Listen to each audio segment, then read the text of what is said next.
yang melanjutkan yang tadi sih Pak. Eh, Kalau malaikat dibilang adjektif gitu, terus Pak Paul juga sempat jelaskan soal Helel ben Syakar gitu kan tentang iblis gitu. Pertanyaannya adalah bagaimana sih bisa muncul si jahat itu di dalam sang cinta gitu, bagaimana sih sejarahnya gitu Pak? Mm-mm. Kenapa bisa muncul? Jadi bukan muncul sejahat karena diciptakan, karena setan itu tidak diciptakan ya seperti ajaran pagan. Di dalam pagan, setan itu diciptakan ya, dan beberapa teolog Kristen mengadopsi. Kalau istilah setan itu diciptakan ya kan, dari api katanya kan. Di dalam kekristenan setan itu tidak diciptakan. Di dalam Hmm. ajaran Yudaisme, setan itu tidak diciptakan. Setan itu adalah muncul dengan sendirinya ya, keinginan karena ada kebebasan. Di dalam kebebasan itu selalu ada. Kenapa? Karena untuk dimurnikan segala sesuatu itu harus dimurnikan dalam proses pemurnian, dan Tuhan suka dengan proses, karena proses itu adalah kesempurnaan. Proses itu sendiri adalah sebuah cinta ya. Nah, tadi dikatakan ya, kalau Hmm. kemarin di kelas apologetik, makanya saudara daftar ya, kelas evangelis bulan Oktober ini, nanti nyambung kelas apologetik. Dalam kelas apologetik saya cerita bahwa iblis itu waktu dihancurkan ke bumi itu, dia membawa semua alat-alat musik di dalam tubuhnya dia. Artinya apa? Semua yang indah, musik harmoni dunia ini, ya, harmoni dunia ini, itu kan indah. Tetapi kemudian itu tidak diberikan kepada Allah, tetapi mau dimiliki sendiri. Sama ya, ketika kita menjadi orang yang berhasil, orang sukses, baik, lalu kita tidak mau menyerahkan kebaikan itu kepada Sang Cinta, maka kita sebenarnya sedang menghancurkan. Kitalah Helel ben Syakar itu. Kitalah Helel ben Syakar itu. Karena kita tidak menyerahkan apa yang kita miliki, kepandaian kita, hati kita, efforts-nya kita, kecerdasan kita, kita tidak serahkan kepada Sang Cinta. Tapi kita menyerahkannya untuk apa? Untuk kita nikmati sendiri. Saat itulah kejahatan itu ada. Gitu, student. Jadi bukan diciptakan, itu semua terjadi Oh, sendirinya. jadi dia Karena muncul kehendak sendiri gitu. bebas. Hmm. Karena kehendak bebas, jadi bukan diciptakan.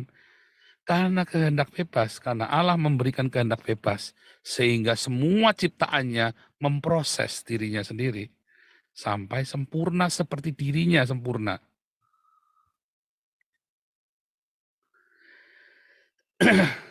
Oh, Anggap ya. jadi iya. Oh, jadi itu proses gitu, Ya, proses proses. yang tidak tidak tidak pergi kepada sang cinta gitu. Jadi Ya, ya segala sesuatu tidak yang Anda tidak lakukan tidak karena cinta, itu bahaya sekali. Seks tanpa cinta, nafsu. Betul? Seks tanpa cinta itu nafsu kan? Bahaya kan? Bahaya. Apalagi diakonia tanpa cinta, pencitraan, ya kan? Foya-foya kan? Anda akhirnya akan jadi kayak hmm, politikus-politikus ini. Kasih uang tujuannya mau buat partai. Terus Anda kendalikan orang ini, bahaya lagi kan? Tapi kalau diakonia dengan cinta kayak Damaris, ya kita nggak pakai, yo kamu tak kasih makan, yang penting kamu jadi Kristen. Nggak ada. Damaris tidak boleh berdiakonia bawa atribut agama. Makanya pakai jilbab pun nggak boleh. Orang pakai kalung salib aja nggak boleh kok. Semua yang lagi berdiakonia di Damaris tidak boleh pakai atribut agama. Makanya pakai jilbab pun nggak boleh, karena pakai kalung salib aja nggak boleh. Mobilmu dikasih gambar salib Yesus atau gereja apa, nggak boleh. Nggak boleh, dilarang, haram jadah. Tidak boleh kasih ayat Alkitab di dalam boxnya nasi. Tidak boleh. Karena kita memberi dengan cinta, bukan dengan pamrih. Kepengen mengkristenkan dia, haram jadah, nggak boleh. Nangkap ya? Karena dengan cinta. Kita tidak mau orang jadi Paham, Kristen karena paham. dikasih makan. Biar dia melihat Yesus sendiri. Begitu kita mau mengkristenkan dia dengan cara kasih Indomie, kasih makan, jadilah dia pengikut setan. Bukan pengikut Kristus. Dia jadi Kristen karena diiming-imingi. Persis ya, Yesus bilang, kamu ikut aku karena makanan yang kamu makan kan? Karena roti yang kamu makan. Yesus kan bilang begitu. Orang yang terima roti yang sama, orang yang bilang salibkan, salibkan dia, salibkan dia. Ya, jangan pernah mengkristenkan orang dengan iming-iming, haram jadah. Ya, itulah iblis. Jadi pengikut iblis bukan jadi pengikut. Anda gereja-gereja banyak yang bangga ya. Ingat Romo Van Lith di Muntilan. Romo Van Lith itu teladan yang baik bagi penginjilan Indonesia. Dia tidak pernah ngajarin orang, bikin klinik, bagi-bagi sembako, untuk ngajak orang ke gereja. Dia tidak pernah sekalipun ngajak orang pergi ke gereja. Malah orang-orang bertanya, Romo, kok nggak pernah ngajak kami pergi ke gereja? Lo ngapain kamu Islam, kamu nggak percaya kok? Lo kami percaya, Romo. Ya kalau mau percaya datang aja boleh. Kalau nggak percaya nggak usah datang. Lalu terus Romo ngapain begini? Ya karena saya punya cinta yang melimpah untuk kalian. Saya punya dana, saya punya sponsor, saya bagi ke kalian.